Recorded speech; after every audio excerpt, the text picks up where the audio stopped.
Hello and welcome to a new Arma 3 developer diary. A couple of weeks ago we revealed Laws of War DLC.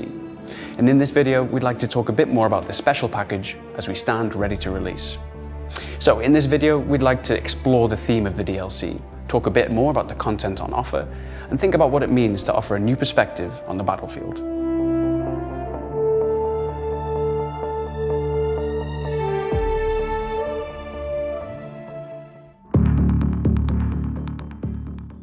The Laws of War DLC is the first project by our small new Amsterdam development studio with tremendous support from our Czech and Thai colleagues. The Laws of War refer to a set of rules that aim to preserve human dignity in armed conflict. They impose certain limitations on the way war can be conducted. A primary goal is to protect those who are most vulnerable, such as civilians, but also others who can no longer participate directly in hostilities.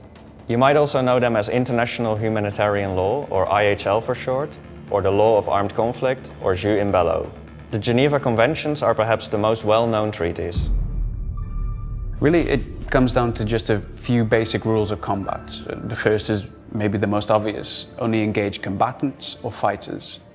Secondly, don't attack anything other than military targets, which means places like hospitals or schools, typically off limits. Thirdly, spare civilians and respect their property. And finally, armed forces should limit destruction to what military necessity requires. Maybe by way of example, a cluster strike on a civilian town. There may be a high-value target there, but that would generally be an IHL violation. In terms of how it translates into the game, it means we're adding a humanitarian faction, vehicles and other related assets into the Arma 3 sandbox. With these, we explore the topic of the Laws of War, with a particular focus on mines and other explosive remnants of war in a single-player mini-campaign. All in all, with this DLC, we wanted to explore a different perspective on the battlefield.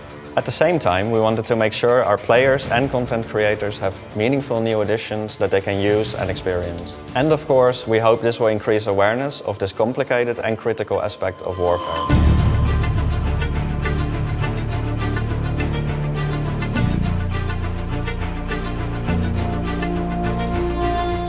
At the heart of the DLC is a new humanitarian faction, IDAP. IDAP stands for International Development and Aid Project, a fictional multinational NGO which specializes in rapidly responding to humanitarian disasters, plays a leading role in promoting and protecting the laws of war. The new faction is composed of IDAP branded character gear and clothing, vehicles and lots of decorative objects. There are various aid worker outfits, including those that are suited to specialized IDAP roles such as the EOD specialist. Other than that, there's things like new vests, helmets, bags, tents and furniture, medical objects, food bags, emergency blankets, stretchers, something we call a mine dispenser, and much more. Some of this is premium content, but much of it is available for free for everyone who owns Arma 3. IDAP makes use of some existing Arma 3 vehicles, but it also brings some completely new ones. The van comes in various liveries, which complement the different roles it can perform, such as logistics, transport, and even an ambulance variant. As for the drone, we have a variant designed to move cargo, a variant that can be used for medical purposes, and a special variant that can be used to clear mines. All of these new additions will provide many new opportunities on the Arma 3 battlefield.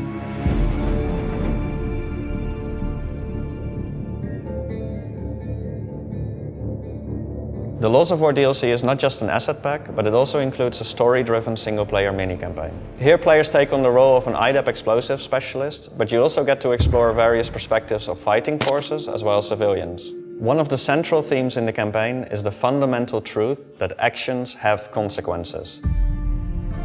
The campaign takes you to the town of Orio Castro after the war in the Republic of Altus and Stratus has ended. The story follows an IDAP-sponsored demining operation, where your character is interviewed by an investigative journalist.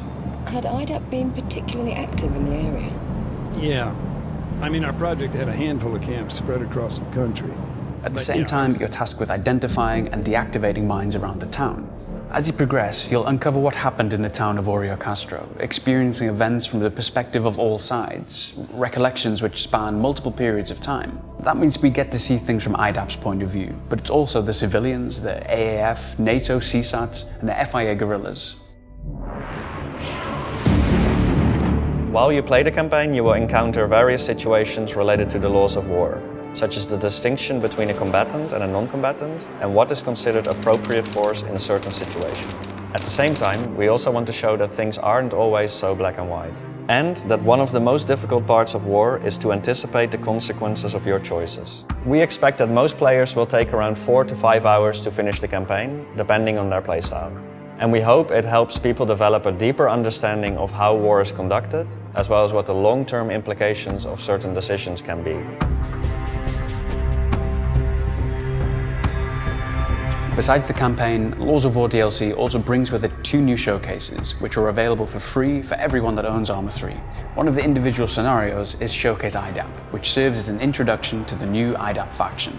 Here, you're welcome to one of IDAP's open days on Altus. As a reporter invited before the event opens, you get more information on the organization's activities.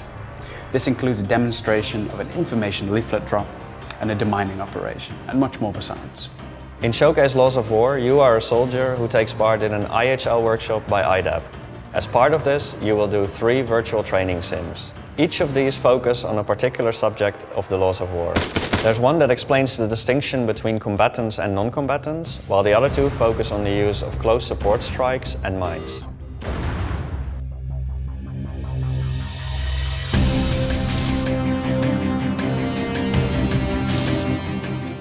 One of the key platform features of this DLC is the improvement of cluster munitions and the simulation of unexploded ordnance.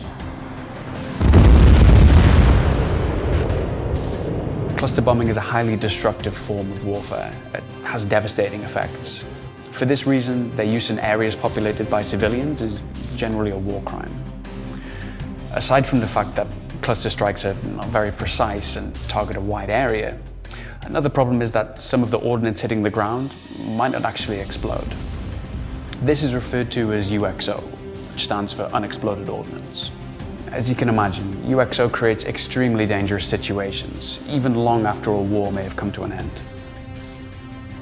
Overall, this DLC primarily adds new assets and playable content. In terms of platform features, instead of introducing major new features like we've done with previous DLC, with this DLC we've mostly focused on refining existing features related to our topic.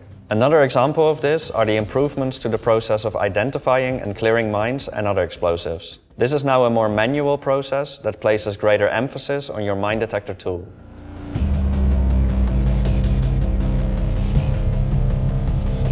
Bohemia Interactive has been in touch with the ICRC for a few years now. This started with a presentation from Christian Roufer to our development team about international humanitarian law. Since then, we have also briefly worked together with the ICRC for our Make Arma Not War modding contest. Once we came to the idea of the Laws of War DLC, we reached out to Christian for his advice and consultation, and to make sure that we correctly depict the Laws of War. This partnership with Bohemia Interactive started in 2011, when we first contacted them to know more about the game. We were interested to see if some more IHL, Law of Armed Conflict elements could be added to the game. It's the interest of the ICRC that everybody understand at least some basic of what is the Law of Armed Conflict. It might not affect you today. You might not, ever use the Law of Armed Conflict in your daily life, but this might happen. If they can play a game and at least get some basic principles, that will be great for ICRC. Personally, as an ICRC delegate, as a former army officer, I'm really interested to see new layers of complexity that will bring more realism in games. Personally, I will, of course, welcome that, but I think I'm not the only one. Working on Laws of War DLC, it's shown it to be a very complex and, of course, serious topic. Really, everything's been shades of grey. Nothing's been black or white. Ultimately, this DLC aims to deliver an introduction to the Laws of War, while of course the assets in themselves can also be used by players in any way they wish. Beyond that, we hope that players will find it interesting to explore this authentic part of warfighting, which unfortunately is again very relevant in today's day and age. We're very curious to hear about everyone's experiences with the DLC and their thoughts on the topic.